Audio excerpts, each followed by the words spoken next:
तर मच्छर एखाद्याला का चावते, तर मच्छर चावण्याचं रिझन असं की आपल्या शरीरातून कार्बन डायऑक्साईड, लॅक्टिक ॲसिड किंवा घामासारखे जे इतरत्र पदार्थ आहेत आपलं बॉडी सिक्रीट करत असतं आणि त्या पदार्थाला अट्रॅक्ट करून मच्छर आपल्या अंगावर येत असतं.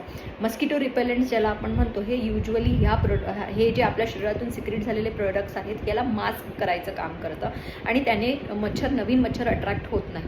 सो मस्किटो रिपेलंट्समध्ये प्रकार काय आहेत, तर 2 प्रकारचे मस्किटो रिपेलंट्स बाजारात अवेलेबल आहेत. एक म्हणजे केमिकल एजंट्स ज्याच्यामध्ये पिकार्डिन किंवा PMD किंवा DEET नावाचे पदार्थ आहेत, हे केमिकल्स आहेत. त्याचबरोबर दुसरा आहे जो नॅचरली ऑकरिंग म्हणजे सिट्रोलेना, लेमन ग्रास ऑइल, युकॅलिप्टस ऑइल हे प्रकार आहेत, हे तेलं आहेत.